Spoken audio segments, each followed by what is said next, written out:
Hey tout le monde, je vous retrouve aujourd'hui dans cette nouvelle vidéo YouTube qui va être mon update lecture du mois de septembre. Donc avant toute chose, vous allez vous dire mais qu'est-ce qu'elle fout dans son lit celle-là? Tout simplement, j'ai voulu vous tourner la vidéo à l'endroit habituel, c'est-à-dire à mon bureau, en étant assise sur ma chaise du bureau. Mais celle-ci n'a pas voulu coopérer, c'est-à-dire qu'elle s'est mise à grincer, je bougeais 1 mm, elle grince. Donc je pouvais pas parler sans qu'on entende l'écoulement de la chaise derrière, c'était atroce. Donc pendant 1h30, voire bientôt 2 heures maintenant, j'essaye de trouver un endroit où c'est dans ma chambre. J'ai essayé tous les angles de ma chambre. Un endroit dans ma chambre où c'est que je pourrais me mettre. Et en fait c'est le seul endroit où j'ai trouvé. C'est-à-dire moi sur mon lit et la ring light également sur le lit. Bon normalement elle ne devrait pas trop bouger. Je ne dis pas que le... Je crois pas que le cadrage soit 100% droit. Mais écoutez, je suis désolée parce que c'est le seul endroit que j'ai trouvé vraiment. J'ai aucune autre face plate dans ma chambre. J'ai ça, mais la ring light est trop grande. Du coup, j'ai essayé de le mettre, mais mon téléphone s'est cassé la figure. Je peux pas la mettre sur mon bureau en étant moi assise sur mon lit parce qu'il y a le contre-jour. Donc c'est vraiment... ça m'a fatiguée, je vous dis, je suis vidée de toute l'énergie, mais je vais quand même filmer la vidéo parce que sinon, je sais pas quand vous la filmez. Donc voilà, donc on va quand même y aller. Donc je suis désolée, j'espère que le cadrage vous ira. Et puis j'espère trouver une autre solution pour les prochaines vidéos. Sinon, tant pis. Avant de commencer le date en lui-même, je vais vous parler d'un livre que j'ai lu au mois de juillet mais que j'ai oublié de vous mettre dans mon update. Et ce livre, c'est Leila de Colleen Hoover. Voilà. Donc même s'il est assez connu, je vais vous faire un résumé rapide. Donc Leila, ça raconte quoi? Ça raconte l'histoire d'une fille et d'un mec, Lyd, qui vont se rencontrer à l'anniversaire, au mariage de la sœur de Leila. Et voilà, et ça va être le coup de foudre intersidéral. Genre t'as jamais vu ça de ta vie. À tel point qu'ils vont passer la nuit du mariage ensemble et que les 2 semaines qui vont suivre le mariage, ils vont être collés, serrés. Enfin, ils vont être comme ça. Alors comme les 2 doigts de la main là, bref. Genre ils vont plus se quitter. Malheureusement, toutes les belles choses ont une fin. Parce que malheureusement, Leila va se faire tirer dessus. Donc je ne vous dis pas par qui, ni pourquoi, ni comment. Mais Leila va se faire tirer dessus et va devoir aller à l'hôpital.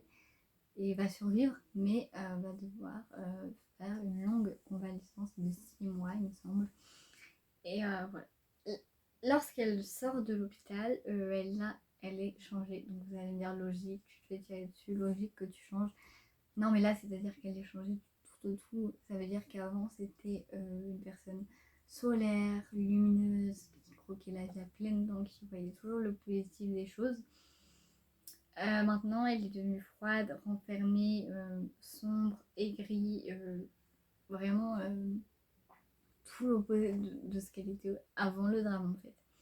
Et donc du coup Lyd se dit je vais lui faire un petit oui, on va se faire un petit week-end en amoureux pour qu'on se rapproche parce que du coup elle s'est même éloignée de Lyd, vous voyez. Et donc du coup pour ça ils décident de louer le château dans lequel a eu lieu le mariage et du coup l'endroit où ils se sont rencontrés pour en plus se rappeler les premiers on va dire jours de leur relation, etc. Quand ils vont arriver au château, il va se passer des événements paranormaux, plein d'événements paranormaux, tels que, genre, je sais pas moi, le gaz qui se met en route tout seul, l'écran d'ordinateur genre ouvert sur une page Word et un message s'affiche sans que personne n'y touche. Ce que j'ai pensé de ce livre, et j'ai bien aimé. Dû notamment à sa construction, parce qu'en fait quand on commence le livre, le premier chapitre s'appelle l'interview. Bon, du moins, c'est écrit l'interview en dessous du 1, je crois, je sais plus. En fait, on voit Lyd assis à une table en face d'un monsieur qu'on ne connaît pas et qui est en train de l'interviewer en fait et de lui dire racontez-moi ce qui s'est passé en fait. Et aussi, on le voit agir bizarrement avec Leila. Enfin, je vous dis pas pourquoi, mais on le voit agir bizarrement. Il est bizarre. il l'a enfermé, enfin bref. Et on se dit mais pourquoi, comment il a pu changer de comme ça en fait. Et enfin on se dit surtout pourquoi, et après quand on lit le chapitre 2 au moment où ils se rencontrent, parce que du coup après donc le chapitre 1 c'est à l'endroit de l'interview, après il y a quelques chapitres de l'instant où ils se rencontrent, voilà, après vous avez la suite de l'interview et après les flashbacks qui reprennent où ils se sont arrêtés avant, et plus les flashbacks qui vont avancer, plus on va arriver au moment de l'interview. Je sais pas si vous comprenez ce que je veux dire.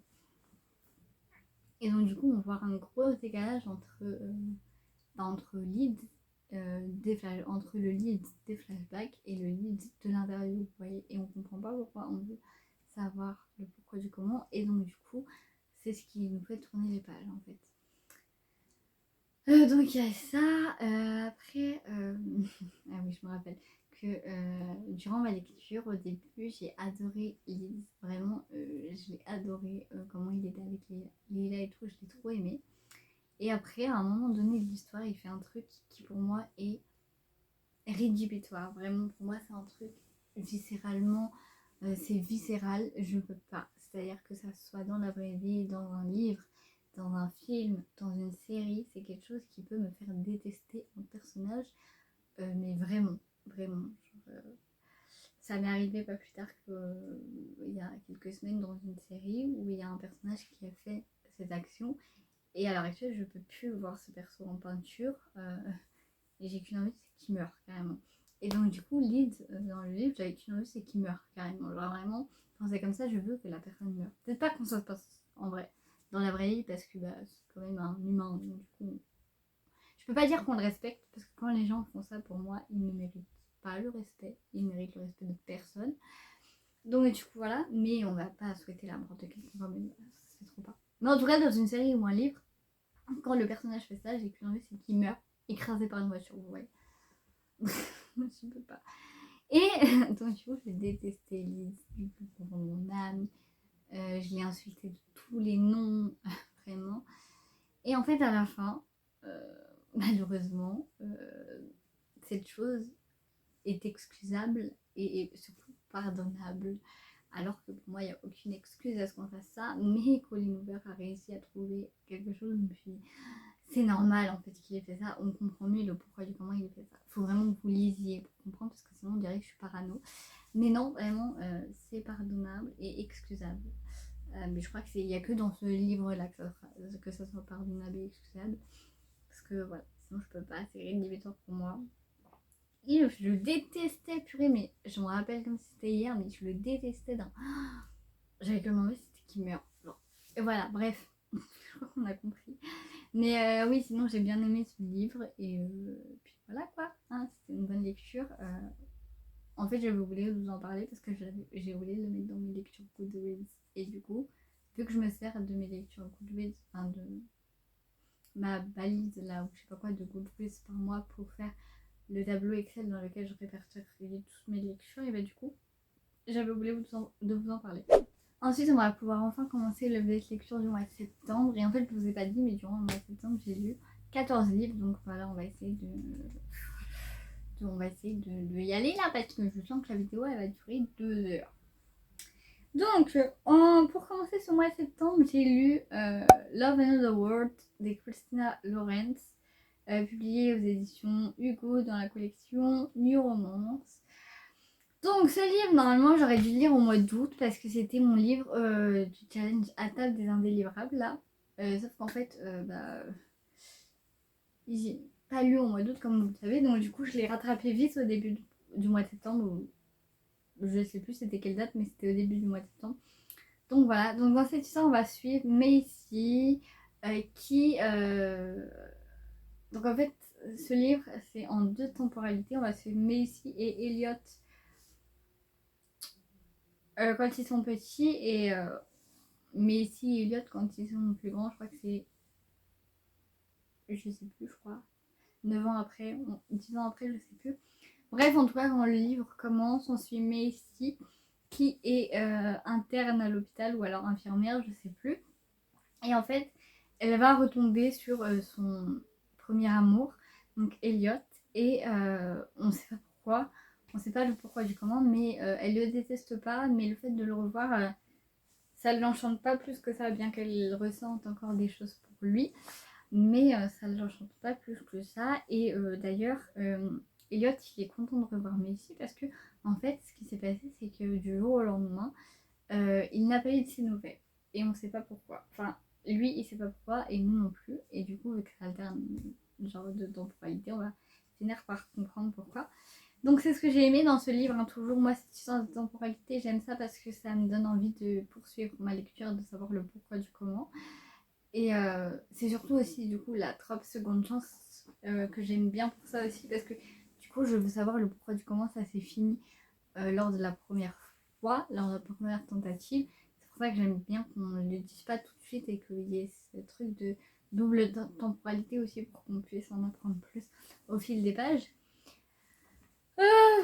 Après, c'était une bonne lecture, oui. Après, je pense pas qu'elle m'ait émue, genre, à en dire et tout. Je ne trouve pas que Elliot soit le book boyfriend parfait comme certaines peuvent le penser sur TikTok. Durant ce mois-ci, j'ai eu un nouveau book boyfriend d'ailleurs. Je vais vous dire qui ça va être quand je vais vous présenter le livre. Mais en tout cas, je m'attendais à davantage apprécier Elliot parce que quand on écoute à peu près tout le monde sur TikTok, c'est le book boyfriend par excellence. Donc, je dis pas, il est mignon, hein, vraiment, il a aucun trait toxique et tout. Mais j'ai pas réussi à m'attacher à lui. Messi, elle m'a fait. Si Messi, elle m'a émue à certains. Mais qu'est-ce que je dis? J'ai pas pleuré. Mais évidemment que ce livre, il m'a fait pleurer. Genre, j'ai pas oublié. Mais évidemment, Messi, elle m'a émue à. Genre, bah, déjà au début, quand elle est petite, parce qu'elle a perdu sa mère, donc du coup, elle est en plein deuil de sa mère. Et puis, même dans sa vie d'adulte, elle m'émeut de certaines façons. Donc, voilà, j'ai bien apprécié ce livre. Voilà, après, c'était pas un coup de cœur. Mais c'était une lecture agréable. Le deuxième livre que j'ai lu, je n'en ai pas entendu parler beaucoup. Donc voilà, j'ai fait mes petites... Parce qu'en fait, je ne savais pas trop quoi lire. Donc du coup, j'ai fait mes petites recherches un peu partout. Parce que j'avais beau aller sur TikTok, je ne trouvais pas un livre que j'avais envie de lire. Donc du coup, j'ai été et j'ai tapé vraiment... En fait, j'ai fini par vouloir lire un livre de la maison d'édition Chéri Publishing parce que j'en avais entendu parler de cette maison d'édition là, mais j'avais pas eu l'occasion de lire un livre encore d'eux. Donc du coup, j'ai été carrément sur leur site et j'ai cherché un titre qui me j'ai lu que les titres en fait, et dès qu'il y a un titre qui me qui me portait de l'intérêt, enfin à qui j'avais envie, enfin, voilà, qui m'intéressait plutôt, j'ai lu le résumé et donc du coup voilà. Et ce livre, c'est Confiné de Aude G. Martin, publié donc du coup chez Chéri Publishing. Donc ce livre, comme le nom l'indique, se passe durant le confinement. En fait, c'est l'histoire de Leila, qui est une influenceuse voyage et qui, en fait, quand l'histoire commence, elle est dans le lit de William, qui est tout simplement son date Tinder et on va dire son coup d'un soir. Voilà, ils ont passé un bon moment. Voilà. Ça devait s'arrêter là et elle devait repartir chez elle et continuer son contenu sur internet, etc.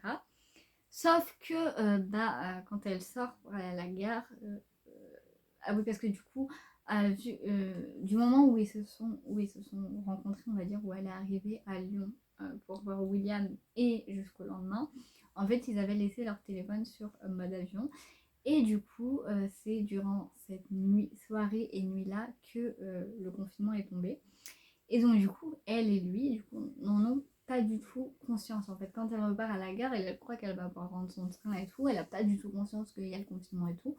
Et donc, du coup, elle se voit refuser l'accès au train. Et elle est dans l'obligation de rester chez William. Donc, vu qu'au début, je ne sais pas si vous vous rappelez, mais le confinement devait durer 2 semaines. Et bah, du coup, au début, ils se disent on va rester ensemble pendant 2 semaines. Et puis voilà quoi. Et donc, du coup, proximité forcée, ça fait que. Voilà. Et puis aussi, du coup, ce qui se passe, c'est que vu que Leila est. Comment on dit déjà influenceuse voyage, comme j'ai dit précédemment, du coup, confinement, enfermé chez elle, il n'y a plus aucun contenu. Ouais. Et du coup, son agent lui dit je sais plus trop comment c'est amené dans l'histoire, mais en gros, à un moment donné, elle va devoir faire croire qu'elle sort avec William sur les réseaux. En tout cas, elle va devoir faire croire sur les réseaux qu'elle sort avec William. Et du coup, bah, mélanger une trope de proximité forcée à une trope de fake dating. Et voilà. Donc bah, j'ai bien aimé ce livre. Alors attendez, je me rappelle qu'il y avait un truc qui m'avait chiffonné dans ce livre, mais c'est quoi? Oui, voilà, c'est ça. Je crois que c'est parce que en fait, le PDV de ce livre, il est omniscient. Je sais plus si c'est comme ça qu'on dit. Ça fait 2 ans que j'ai arrêté les cours, ça se voit. Je crois que c'est ça. Hein. Et encore en culture G, on parlait plus de... Bref, mais je crois que c'est omniscient, si j'ai pas de bêtises. C'est quand vous avez, par exemple, je sais pas, moi je vous donne un exemple, vous posez la caméra dans une rue et vous voyez ce qui se passe dans la rue. Enfin, ça veut dire que vous n'êtes pas le personnage principal de l'histoire. Mais ouais, je crois que c'est omniscient que ça s'appelle, hein, il me semble. Parce que le... Ouais, ou alors le PDV, il est externe. C'est un point de vue externe, omniscient. Bref, je sais plus, mais du coup, voilà, c'est comme si, par exemple, il y avait un film qui se passait devant moi et que je veux raconter le film, vous voyez. Et du coup, à certains moments, ça m'a sorti de la lecture. Donc, pas trop, mais à certains moments, ça m'a sorti de la lecture. Il me semble hein, que c'est dans celui-là. J'en ai tellement lu que je suis perdue. Mais voilà. Ensuite, le 3e livre de septembre que j'ai lu est Willow. Pourquoi je lis des livres avec des titres anglais, des titres anglais? Donc j'ai lu Will You Be My Valentine de Anne. Et franchement, vous voyez vous-même sur la couverture, elle a un nom de famille turc, russe, je sais pas trop, donc on va pas s'aventurer à le prononcer. Elle est publiée chez Harlequin dans la collection EH, pardon. Dans cette histoire, on va suivre Kristen qui va, on va dire, s'inscrire sur une nouvelle application de rencontre qui vient de sortir. Et cette application de rencontre, vous allez me dire qu'a-t-elle de différent des autres? Et bien tout simplement, c'est une application qui permet, on va dire, d'embaucher un gars pour jouer son faux petit ami. En fait, Kristen, elle en a besoin parce que sa mère, on sait pas trop ce qui lui est passé par la tête, à sa daronne, elle s'est dit ah bah tiens, le jour de la Saint-Valentin, on va faire un petit repas de famille. Bah non, c'est pas trop ce qui est prévu, de base on fait pas ça le jour de la Saint-Valentin, mais bref. Et donc du coup, Kristen, elle est célibataire, et du coup, vu qu'en plus ses parents, ils sont toxiques à swag, et bah du coup, elle se dit si j'y vais toute seule, je vais encore me prendre les foudres de toute ma famille, là, en plus de ma soeur pain bêche, mariée, je sais pas quoi, là. Donc du coup, elle décide de s'inscrire sur cette application de rencontre. Et en fait, quand on marche sur cette application de rencontre, eh bien, on inscrit tous nos critères dans un truc. Et après, en fait, c'est l'application elle-même qui trie les profils qui nous sont plus genre, susceptibles de nous plaire. Sauf que Kristen, elle tombe sur un seul profil et ils ont 98,9 je crois, de compatibilité et l'application lui dit même que c'est le record de compatibilité et donc du coup elle n'a pas le choix. En fait il n'y a que lui, elle peut demander que à lui parce qu'il n'y a qu'un profil qui s'affiche. Donc du coup elle lui envoie un message et tout. Donc je ne sais plus quel pseudo a le mec, mais en tout cas il a pas, c'est pas écrit son prénom dans le truc, donc je ne sais plus c'est quoi son pseudo. Mais bref, donc elle lui envoie un message et lui dit écoute j'ai besoin de toi pour un repas de famille et tout, faut que tu te fasses passer pour mon petit ami aux yeux de ma famille et tout. Donc après voilà, ils décident de se rencontrer dans un lieu public et tout. Et quand Kristen voit le gars arriver, elle se rend compte que ce n'est autre que son ex, Rhys. Voilà. Et en fait, ce qui est drôle, c'est, entre guillemets, c'est que Rhys et Kristen se sont quittés tout simplement parce que Kristen ne voulait pas présenter sa famille à Rhys. Donc du coup, il a décidé de partir. Et donc du coup, lui, il comprend pas parce qu'il lui dit tu te fous de ma bouche, en fait, tu te fous de moi parce que je t'ai quitté, enfin, en fait, je suis partie parce que tu voulais pas me présenter à ta famille. Et moi, je pensais que tu voulais pas aller plus loin avec moi. Et là, à l'heure actuelle, tu as besoin d'un faux petit ami pour un repas de famille. Tu te fous de la gueule de qui, en fait. Enfin, en même temps, c'est compréhensible, vous voyez.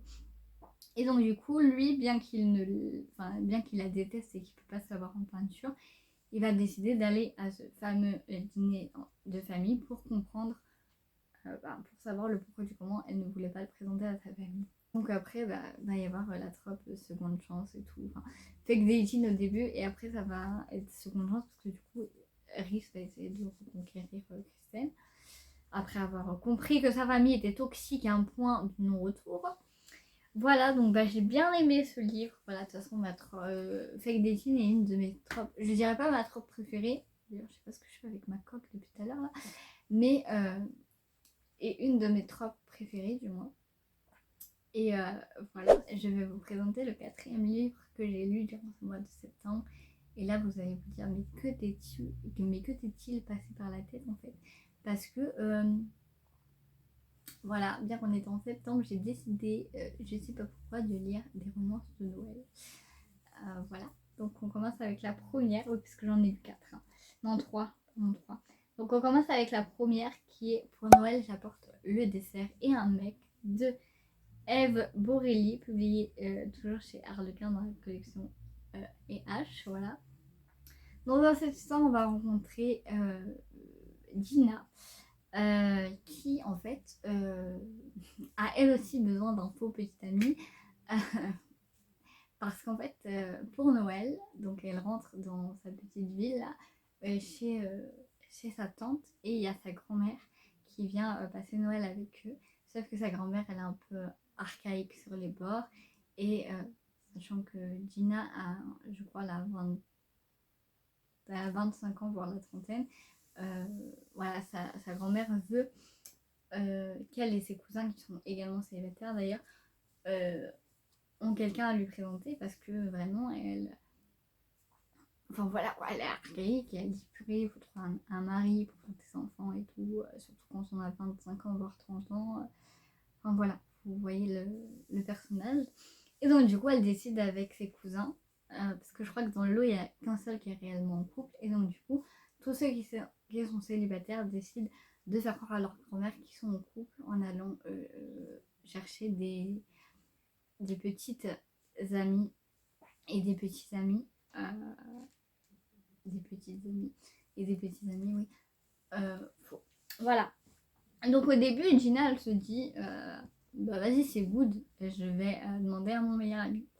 Sauf qu'en fait, il va se passer un truc qui va faire que son meilleur ami ne va pas pouvoir jouer son faux petit ami. Et donc du coup, elle va devoir se rabattre sur Marius, qui n'est autre que son ex, entre grands guillemets, parce que bon, il n'y a pas eu une grande histoire d'amour, hein, genre vraiment c'était plus un ex-flirt qu'un ex tout court. Et donc du coup voilà. Et donc voilà, quoi. Après on va suivre le repas de Noël et tout, enfin bref. Voilà, fake dating quoi. Et j'ai trouvé trop mignon. Ce livre est à mourir de rire vraiment. Genre Gina m'a fait trop rire. Marius aussi, vraiment. À mourir à mourir de rire ce livre plutôt, je vais y arriver, pardon. Moi j'ai kiffé perso. Puis quoi d'autre à vous dire? Bon, rien, vraiment c'était. Même les cousins de Ginny sont drôles. En fait, ce livre est drôle, quoi. Tout simplement, ce livre est drôle.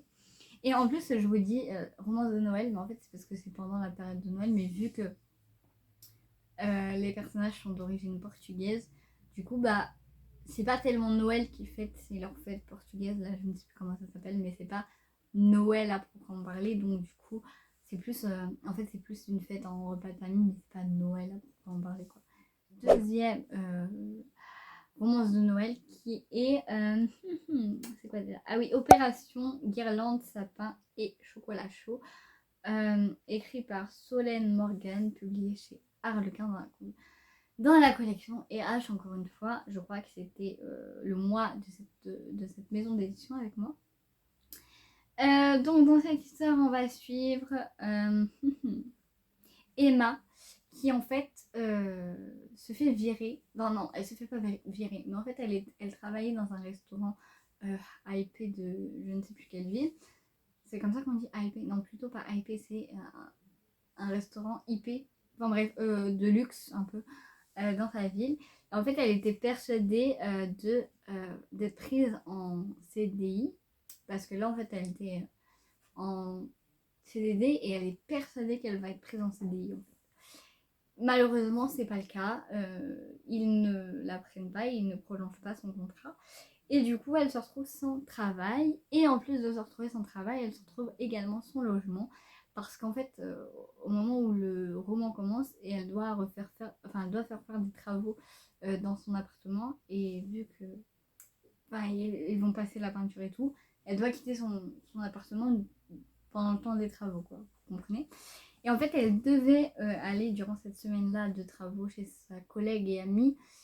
Sauf que sa collègue et amie est dans une relation grave toxique. Et donc, du coup, son gars, il lui a dit bah non, je veux pas qu'Emma vienne à la maison. Donc, Emma ne vient pas à la maison. Et donc, du coup, bah, elle peut pas aller chez sa collègue et amie. Et du coup, elle se retrouve un peu à la rue, très clairement.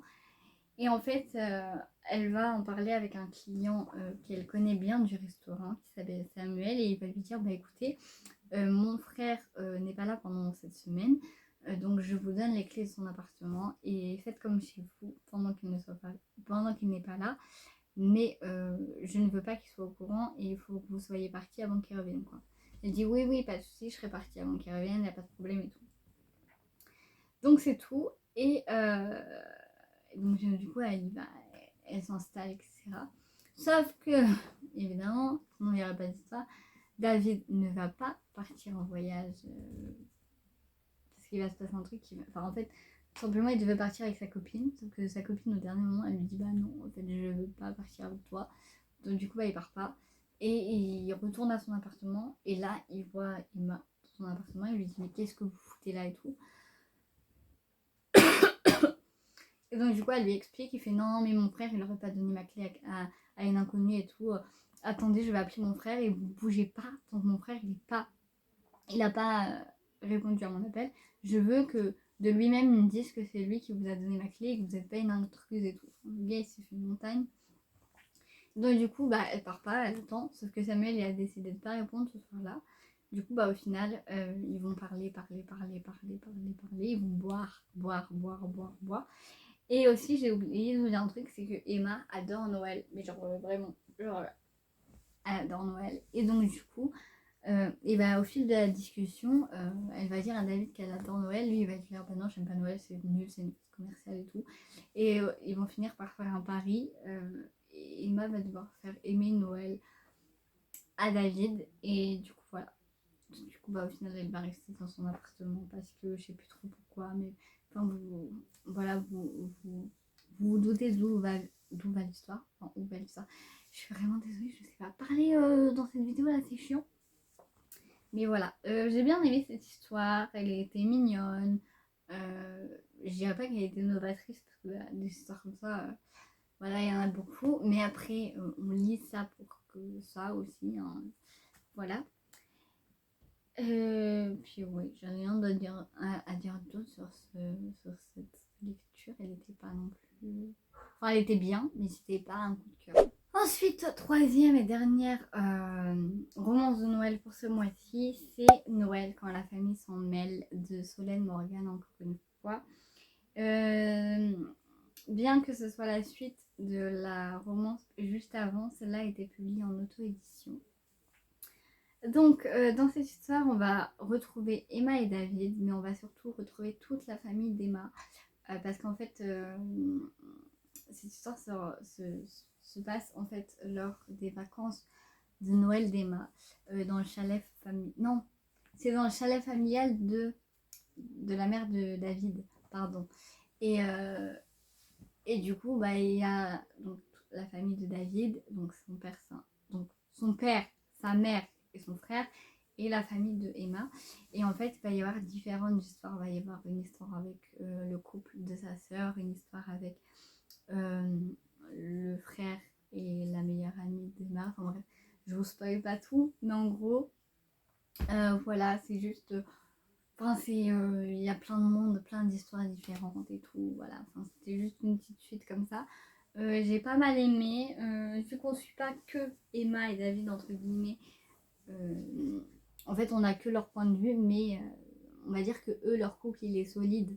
Et ils voient plus les couples des autres pas trop être solides, quoi. Enfin, bref, on va dire que on a leur point de vue, mais c'est pas eux qui sont ensemble de l'histoire. Je sais pas si vous comprenez ce que je veux dire.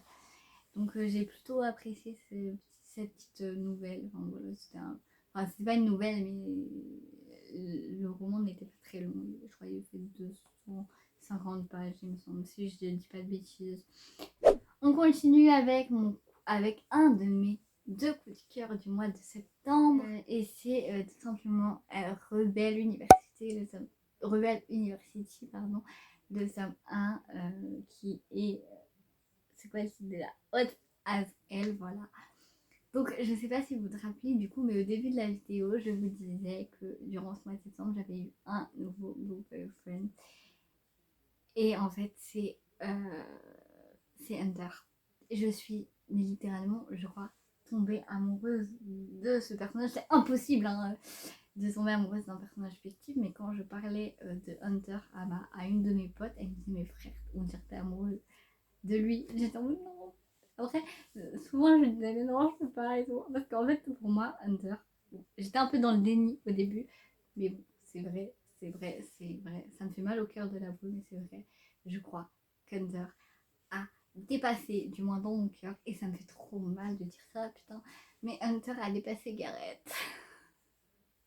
Je vous jure, Hunter a dépassé Gareth. Si vous savez à quel point je kiffe Hunter, mais c'est waouh, la façon. Bah bref, oh là là, mais. Ah, oh mon dieu, j'aime trop. Bref, on revient au début. Mais Rebelle Université, déjà, c'est quoi c'est l'histoire de. Enfin, ils sont combien 4, je crois. Ouais, 4 potes. Il y a Hunter, Griffin et les 2 autres, j'ai oublié leur place. Voilà, mais en tout cas, dans le tome 1, on va suivre Hunter et Harper qui sont en fait. Voilà. En fait, donc comment ils vont se rencontrer tout simplement, Hunter il va rentrer dans Harper, mais de façon très très littérale. Hein, et il va lui foncer dedans carrément, genre. Et en plus, il va lui foncer dessus en étant à poil.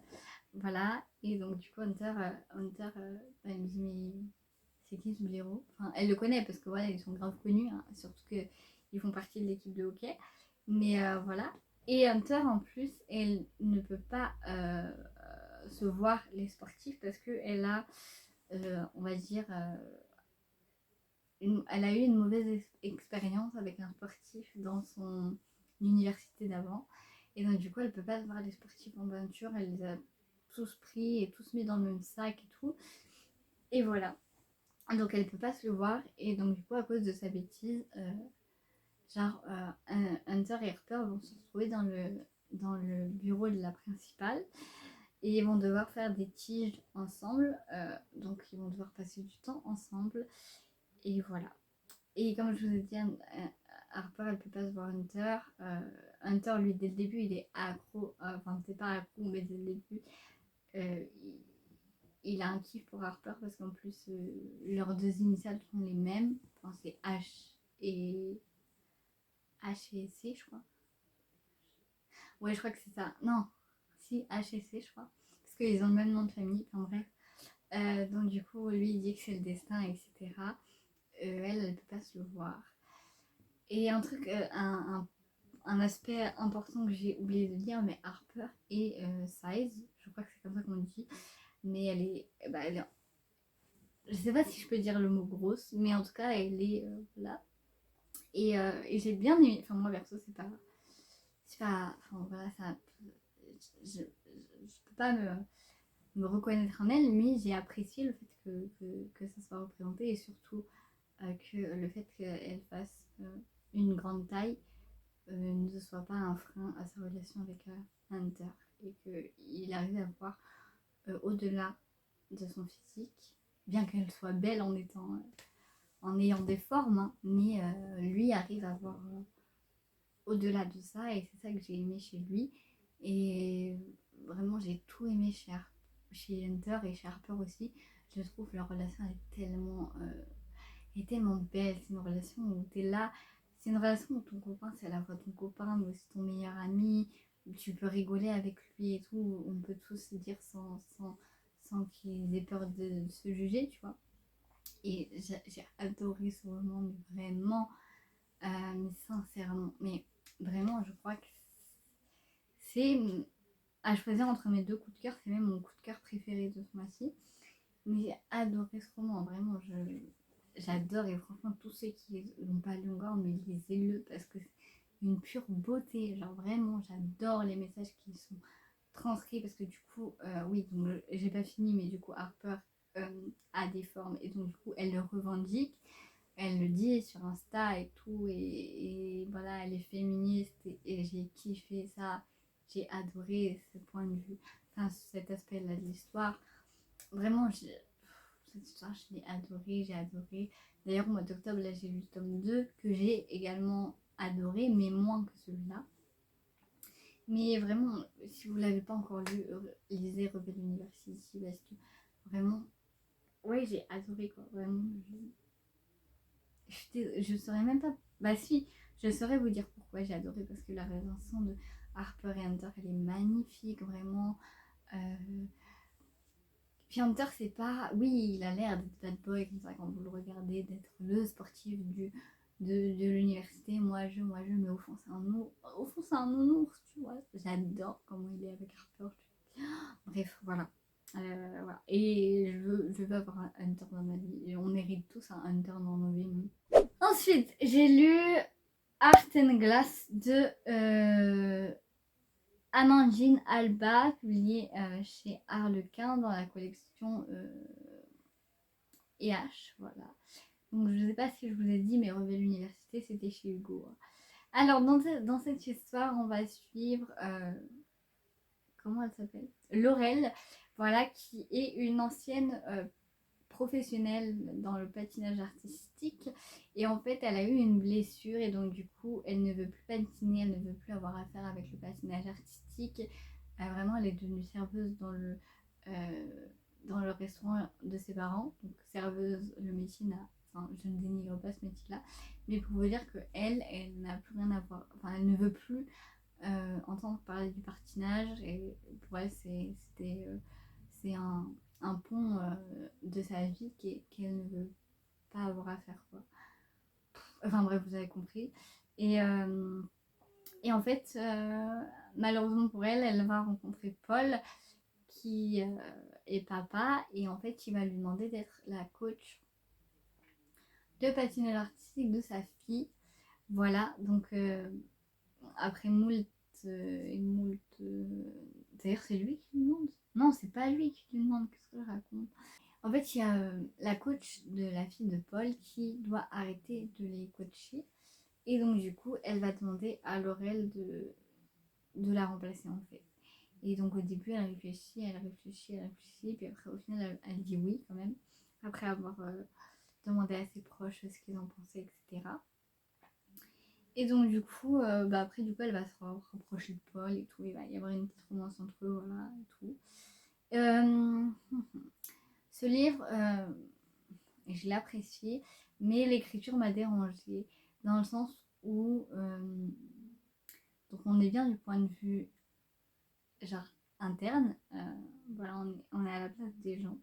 Mais à certains moments, c'est surtout Paul qui parlait comme ça, à certains moments, quand il parlait, il utilisait le mot cela. En fait, je trouve que des fois dans les dialogues, il y avait des mots que tu places dans une narration. C'était pas des phrases parlées, ça faisait plus des phrases écrites, et du coup, ça. Enfin, j'étais en mode, mais genre, ça va quoi. Enfin, l'écriture, elle m'a dérangée sur ce point-là. J'étais en mode, mais pourquoi utiliser le mot cela alors que ça, quand tu parles, ça veut pas être parler. Et du coup, ça m'a écarté de l'histoire. Enfin, c'est tout bête, hein. Ça se trouve, il y a que moi qui va pour ça. Mais voilà. Après, ça m'a pas tant dérangé que ça a été. Mais voilà, à un certain moment, j'étais quand même. Puis il répète pas mal, hein, donc voilà. Mais sinon, j'ai bien aimé. Ça change des romances que je lis habituellement, dans le sens où je lis beaucoup de romances avec du sport, mais pas de personnages, mais pas de patinage artistique, pardon. C'était la première que je lisais. Ensuite, j'ai lu Love and Light de Emma Green, publié aux éditions Addictive, pardon. Dans cette sorte, on va suivre Tilly qui arrive à l'université, dans la même université que sa sœur, et elle y retrouve Arlo qu'elle a connu quand elle était plus jeune. Et en fait, depuis toute petite, Tilly est en kiff sur Arlo, mais elle n'a pas le droit d'y toucher parce que c'est le petit ami, non pas le petit ami, c'est le meilleur ami de sa sœur, et en plus c'est le seul pilier de sa sœur, on va dire, parce que sa sœur a un peu des problèmes. Genre, voilà, elle n'est pas très stable mentalement. Et donc, du coup, Arlo est le seul pilier que Colline est là. Et donc, du coup, Tilly ne veut pas lui enlever. Et pareil, Arlo, dès qu'il a revu Tilly, il a ressenti des choses pour elle. Mais pareil, il ne peut pas sortir avec elle parce qu'il ne sait pas comment Colline elle va le prendre, etc.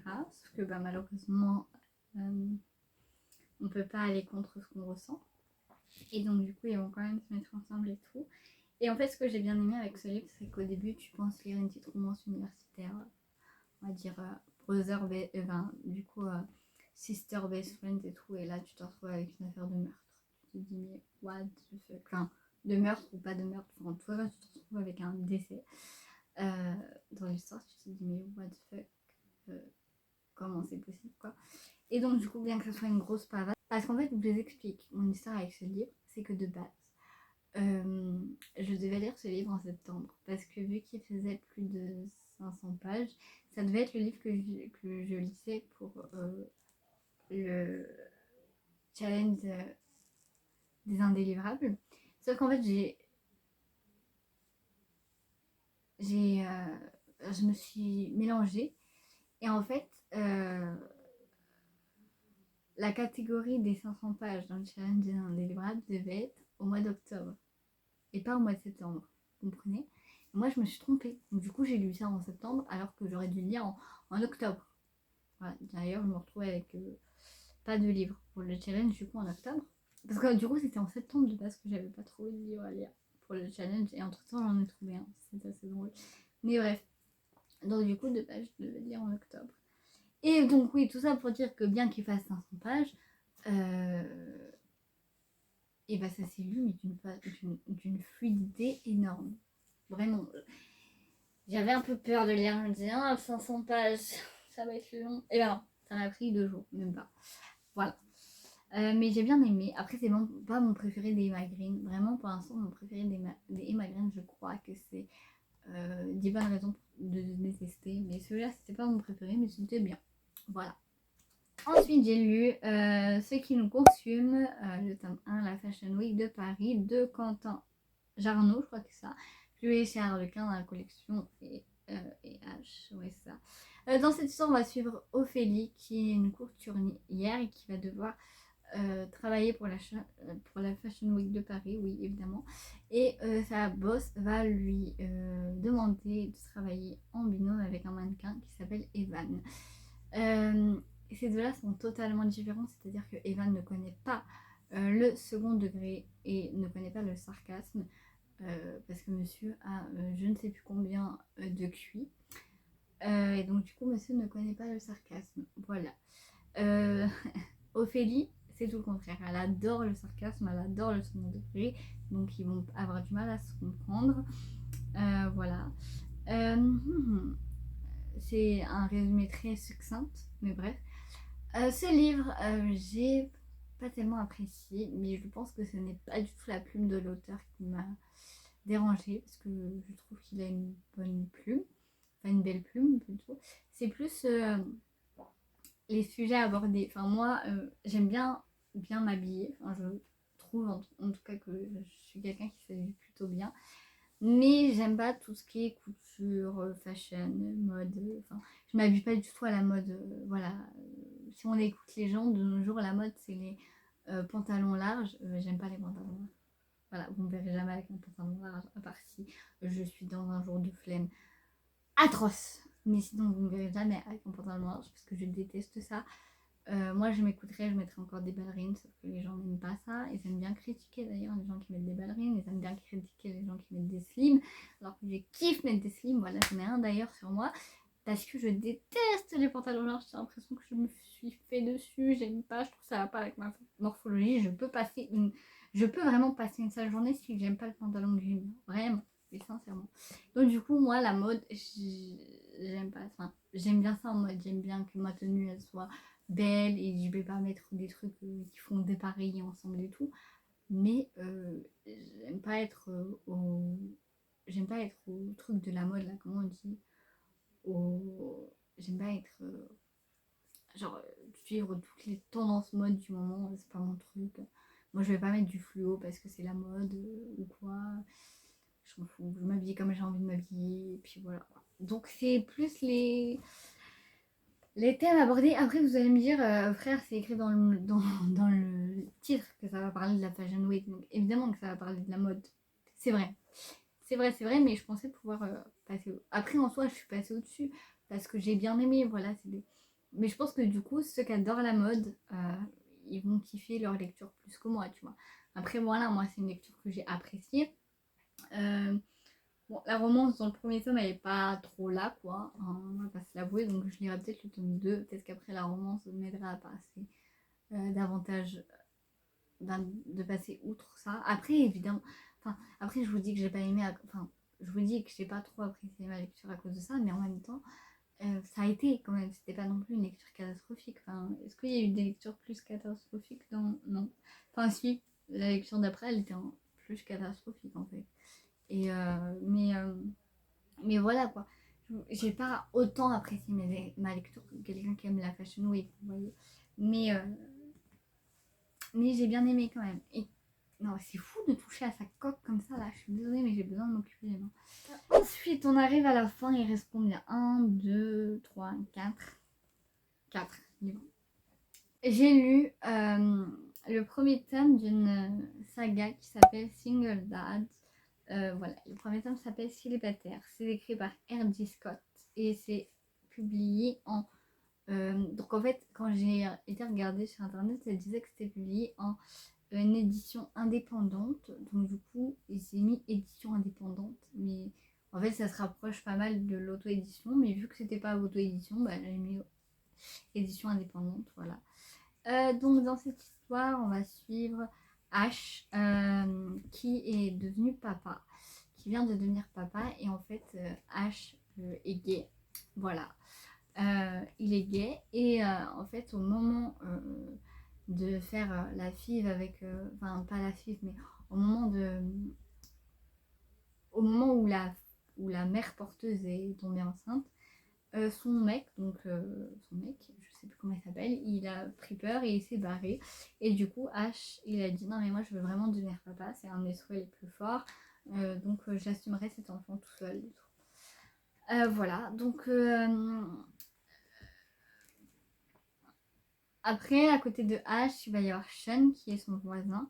Et il va y avoir une petite romance entre eux. Voilà.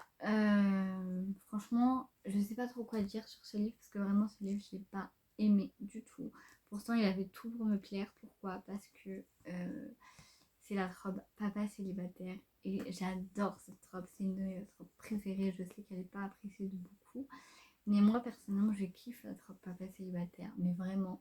Et donc, du coup, la saga s'appelle Single Dad, donc ça pouvait que me plaire parce que même si c'est une saga on va dire MM, enfin un livre, je vais y arriver, une histoire MM, ça au pire c'est pas dérangeant, mais vraiment de base, en fait je cherchais vraiment un livre avec cette trope, en fait c'est ça, quand je suis tombée dessus, et donc du coup ça avait tout pour me plaire, sauf que bah non, parce que l'écriture l'a pas fait, parce que c'est écrit au passé simple, et j'aime pas quand les histoires sont écrites au passé simple, parce qu'au début, enfin, en fait c'était étrange parce qu'au début, j'arrivais pas à me mettre dans l'histoire. Après, ça a été. Et après, j'arrivais plus à me. Vraiment, le passé simple dans une histoire, ça va. J'ai pas l'impression d'être dedans, du coup, je suis pas à l'intérieur de mon histoire et du coup, j'arrive pas à me mettre dedans. J'arrive pas. Alors que l'histoire, elle avait tout pour me plaire, quoi. Parce que la trope, c'est une de mes tropes préférées. L'histoire derrière le fait. Enfin, toute l'histoire, du coup, vu qu'il est papa célibataire, il a peur de mal faire pour sa fille, vu qu'en plus voilà, vraiment ça avait tout pour me plaire, mais non quoi, parce que l'écriture ne l'a pas fait et le temps euh, auquel le livre est écrit, c'est non en fait. Et c'est pour ça que je ne lirai pas les autres livres de la saga, donc les 7 autres livres, parce que je suppose que toutes les histoires sont écrites au passé simple, vu que c'est la façon dont l'auteur a l'habitude d'écrire. Mais donc, du coup, je ne lirai pas les autres. Et vraiment, la fin de ce livre, je l'ai lu en diagonale. J'avais qu'une envie, c'est que ça se termine en fait. Voilà. Donc je n'ai pas du tout. Je dirais pas que j'ai pas du tout apprécié ce livre parce que bah, j'aimais le fond de l'histoire. En fait, c'est la forme que j'ai pas aimé. Mais du coup, je ne pourrais pas passer outre pour lire les autres tomes. C'est non. Ça ne l'a pas fait pour moi du coup. On continue avec mon deuxième coup de cœur du mois et un livre que j'attendais par-dessus tout depuis des mois et des mois et des mois depuis que ça a été annoncé en fait. C'est le dernier livre de Morgane, mon comble, Un automne pour te pardonner, le premier tome de sa nouvelle saga Seasons. D'ailleurs, on en parle des prochaines couvertures qu'elle a sorties. Mais juste pépite. Genre la couverture du tome 3, elle est magnifique. Bref, voilà. Donc dans cette histoire, on va suivre Camélia qui est avocate. Et en fait, un jour, elle se fait suivre par quelqu'un dans la rue et cette personne, elle lui dit, écoutez, on vous attend au notaire demain pour la lecture du testament de Rory Cavendish. Je crois que c'est comme ça qu'il s'appelle. Et en fait, Camélia a dit, mais pourquoi il m'a mis dans son testament? Lui, qu'est-ce qu'il me veut, sachant que c'était mon harceleur. Voilà, sachant qu'il m'a harcelé tous mes années lycée, là, enfin, tous mes années lycée, je crois. Il m'a harcelé tous mes années lycée avec ses potes, là, il s'est bien fendu la poire, genre voilà. Donc pourquoi il voudrait que je sois là à la lecture de son testament, quoi. Sachant que quand on est à la lecture du testament de quelqu'un, c'est que on est, en fait, on parle de nous dans le testament, vous voyez. Donc elle se dit pourquoi, qu'est-ce qu'il a bien pu me léguer, en fait, ce gars, tu vois. Et donc du coup elle dit à la meuf, elle dit mais je suis obligée et tout. Et la meuf elle dit bah oui, vous êtes obligée et tout. Quand elle arrive là-bas, déjà il y a un truc qui lui saute aux yeux, c'est que le meilleur ami de Rory n'est pas là. Bref, donc du coup elle fait la lecture du testament et tout, enfin bref. Et c'est tout. Et quand elle ressort de la lecture, elle demande donc du coup à une fille qui était là, elle lui dit mais qu'est-ce qui lui est arrivé à Rory, etc. Elle dit, bah, il s'est fait tuer. Elle dit, ah bon, et tout. Et qui l'a fait. Et donc, la fille répond, Lou. Donc, Lou, le meilleur ami de Rory. Et donc, du coup, la Camilla, elle est en mode, mais what the fuck et tout. Et bien qu'elle déteste Rory et qu'elle déteste Lou, parce que de son point de vue à elle, Lou a aussi été en partie son harceleur, elle va décider de défendre Lou, pas pour ses intérêts à lui, mais pour ses intérêts à elle, sachant que vu qu'elle le déteste, elle veut l'avoir à sa botte. Je sais pas si c'est comme ça qu'on dit, mais elle veut l'avoir à sa botte, elle veut avoir l'ascendant sur lui, elle veut avoir le pouvoir sur lui. C'est presque toxique quand on y pense, mais en même temps ça se comprend. Et du coup voilà, donc du coup Camilla elle va défendre Rory. Et en fait, ça va tourner autour de ça. Et après, ensemble, ils vont mener une petite enquête pour savoir qui a tué réellement Rory, etc. Un espèce de Cluedo et tout. J'ai trop aimé cette vibe. Parce qu'en plus, c'était la première fois que je lisais un roman comme ça. J'ai trop aimé, mais vraiment, mais j'ai adoré. En plus, des fois, on a des flashbacks du coup du point de vue de Rory pour savoir ce qui s'est passé durant le jour où il est mort, en fait. J'ai adoré vraiment la dynamique du livre et tout, elle était trop cool. Évidemment, pour ceux qui l'ont lu, évidemment, qu'est-ce qui m'a fait davantage apprécier ce livre, c'est le plot twist en fait, parce que c'est what.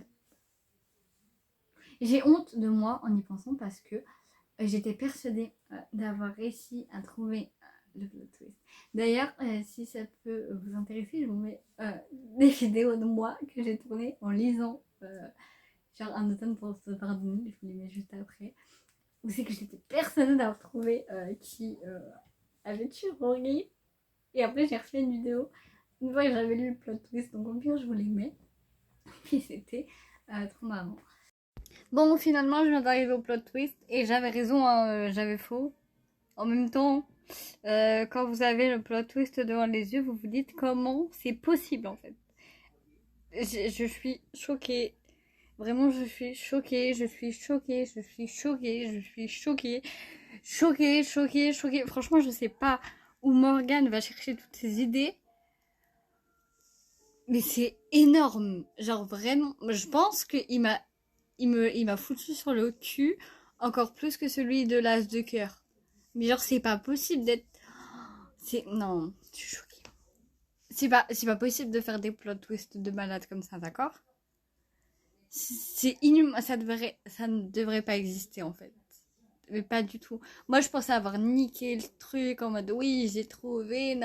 T'as rien trouvé du tout. Allez, rendors-toi. C'est. Oh là là, je suis choquée n'empêche. La vérité, je suis choquée. J'attendais qu'elle avoir. Enfin, je savais qu'elle allait avoir un plot twist. Parce que quand je suis née à un livre de Morgane Moncombe, tu sais qu'il y a un plot twist. Normalement, c'est devenu sa marque de fabrique, tu vois. Enfin, l'une de ses marques de fabrique. Mais là, c'est même plus un plot twist à ce niveau-là. C'est. Même Guy de Maupassant avec la parure, il a pas fait mieux, quoi. Non, mais c'est énorme, franchement, j'en perds mes lunettes carrément. Mais je vous jure, j'en peux plus, enfin, ça me fatigue. Ouais, mais comment c'est possible? À quel moment elle se pose chez elle pour trouver l'idée d'un bouquin et elle dit ah je vais faire un plot douce comme ça de fou malade. À quelle heure? À quelle heure ça rentre dans ton À quelle heure? À quelle heure tu peux imaginer des trucs comme ça? À quelle heure? Enfin après c'est tant mieux hein, parce que du coup ça nous fait des bêtes d'histoire hein, mais à quelle heure? Mais le pire, c'est que c'est tout le temps la même chose. Hein. À chaque fois que je vais lire un livre de Morgane, je me dis, vas-y, celui-là, j'essaie de deviner le plot twist. Jamais j'ai réussi à deviner un seul plot twist. Jusqu'alors, celui qui m'avait foutu la plus grosse claque, c'était celui de l'As de cœur, là. Voilà, le fameux, je dirais pas pour ceux qui l'ont pas lu, mais bon, on se sait. Mais alors celui-là, là, c'est le number one. Celui-là, carrément, j'ai dû poser ma liseuse. Et je parlais toute seule dans ma chambre. J'étais en mode non, c'est pas possible. C'est pas possible, c'est pas possible. Où c'est que j'ai raté les indices en fait? J'ai raté un truc. C'est pas possible, j'ai raté un truc. Waouh. Non mais alors celui-là, je pensais grave avoir tué le game et tout. Ah, t'as rien tué du tout, du tout, du tout, du tout. Hein. Je me dépêche parce que j'ai plus que 21% de batterie. L'avant-dernier livre que j'ai lu va totalement changer des d'habitude parce que ce n'est pas de la new romance, ce n'est pas d'ailleurs de la romance, c'est un thriller, voilà. Parce que comme je vous ai dit, après avoir lu cette histoire d'enquête là de Morgane, j'étais en mode je veux lire un autre livre dans ce style. Donc j'ai lu Un assassin parmi nous de Shari Lapena, voilà, publié chez Pocket. Donc dans cette histoire, on va suivre un 6 couples, je crois, ou 4, je sais plus. En tout cas, on va suivre pas mal de couples qui vont tous séjourner dans un hôtel. Et voilà, donc ils vont passer la première nuit dans un hôtel et à leur réveil, il va y avoir un meurtre. Enfin, il y a eu un meurtre pendant la nuit en fait. Et donc du coup, ils doivent se dire, mais qui a tué? Enfin, comment c'est possible? Enfin, qui a tué en fait? Pourquoi? Et donc du coup, ça va être un peu genre un peu une histoire à la Hercule Poirot, hein, genre voilà, en mode ils sont huis clos et ils doivent découvrir qui a tué qui. Alors étonnamment, vous allez dire que je me fous de vous parce que étonnamment, durant cette histoire, le point de vue omniscient, genre donc celui-là où on voit vraiment la scène défiler devant nos yeux, j'ai apprécié parce que du coup, en fait, ça permet de pas. Enfin, vous voyez, si on lit un livre comme ça en étant du point de vue d'une personne, comment on sait si c'est le tueur ou pas, vous voyez, donc c'est bête en fait. Donc le point de vue omniscient dans ce récit ne m'a pas du tout dérangé parce qu'il s'y prêtait. Il s'y prêtait bien. Qu'est-ce que je pourrais dire d'autre? Franchement, je ne m'attendais pas. J'ai pas du tout deviné qui avait tué, vraiment, mais pas du tout. En fait, à chaque fois, je me disais, bah, c'est lui le tueur, sauf qu'après, ouais. Oui, parce qu'évidemment, j'aurais oublié de vous dire, mais il n'y a pas qu'un seul meurtre, il y en a plusieurs. Et c'est d'ailleurs pour ça qu'on sait que c'est un meurtre, parce que le premier, il pense que c'est un accident, sauf que vu qu'il y a un autre meurtre, bah là, ils savent que c'est un meurtre. Voilà, donc du coup, il y a plusieurs meurtres, et à chaque fois, je disais, ah bah c'est lui le tueur, et il mourait, donc voilà. Et mais j'ai pas du tout deviné qui c'était. Voilà. Et puis j'ai bien aimé. Ouais, j'ai bien aimé la fin, surtout ça me fait rire. La fin m'a fait rire, vous verrez pourquoi. Mais j'ai bien aimé la fin. Et puis quoi dire d'autre? Bah rien. Après le suspense était vraiment là, oui et non. Enfin, c'était pas non plus un livre à suspense de ouf. En mode waouh, qu'est-ce qui s'est passé quoi? C'était pas non plus. Et enfin, après 1h16 de tournage, je sais pas combien de temps cette vidéo va tourner, surtout que j'en ai tourné plein des débuts de vidéo avant. C'est là parce que du coup, comme je vous dis, je cherchais l'endroit qui allait le mieux pour tourner quoi. Donc elle est un peu cafouillage cette vidéo parce que j'étais fatiguée avant même de commencer la vidéo, donc voilà. Bref, ensuite le dernier du coup c'est Lueur de l'Est de Brittany Setcheri. C'est le deuxième tome de la série Compass, que le premier tome je l'avais lu en avril je crois. Et voilà, donc ce livre, du coup, entre guillemets, il m'a été conseillé par Laurine des Indélivrables parce que du coup, je cherchais un livre qui pouvait aller avec la catégorie du mois de septembre. Et du coup, elle m'a dit, lis celui-là au pire. Enfin, elle m'a dit, lis la série Compass. Et vu que j'avais déjà lu le tome 1, je lui ai dit, je peux lire le tome 2, comme ça me le fera sortir de la palle, bien que j'ai pas de palle, comme je le répète, parce que je lis qu'en e-book, donc j'ai pas réellement de palle. Voilà, bref, tout ça pour vous dire qu'on va suivre, dans cette histoire, on va suivre Alaya qui vient de se faire quitter par son mec, voilà. Et du coup, lors d'Halloween, elle décide de partir en soirée avec sa meilleure amie. Et donc, du coup, elle part déguisée, elle part en étant déguisée. Voilà, lors de cette soirée, elle va rencontrer Connor, mais comme lui également est déguisé, ils ne savent pas comment il s'appelle. Donc ils vont s'appeler Rouge parce qu'elle est laissée en petit chaperon rouge et lui elle va l'appeler Cap. Non, elle va l'appeler comment? Ah oui, Cap ou Captain parce qu'il était déguisé en Capitaine. Capitaine, je sais plus qui, mais Capitaine quoi. Et donc du coup voilà, et en fait durant ce truc en fait ils vont parler et tout. Et vu qu'elle est triste de sa rupture, etc., et Connor, il va lui dire... en fait, ils vont parler et tout, et ils vont... comment vous dire en gros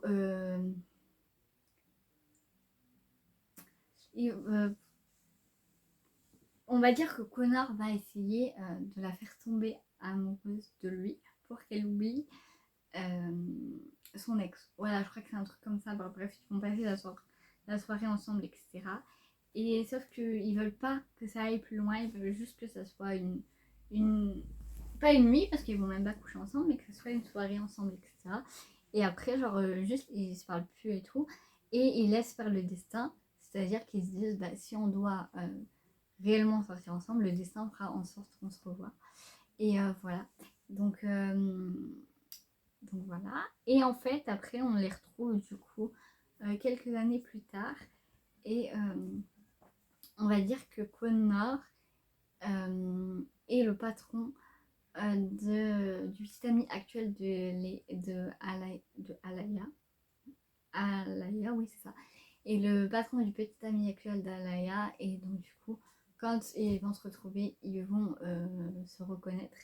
Et ce qu'ils ont ressenti durant leur soirée ensemble, ça va être toujours là quoi. Voilà. Et donc du coup on va voir comment ils vont faire pour soit cacher ce qu'ils ressentent, soit vivre ce qu'ils ressentent. Enfin je sais pas trop comment vous dire, mais voilà, j'ai bien aimé ce livre, que dis-je, je l'ai adoré.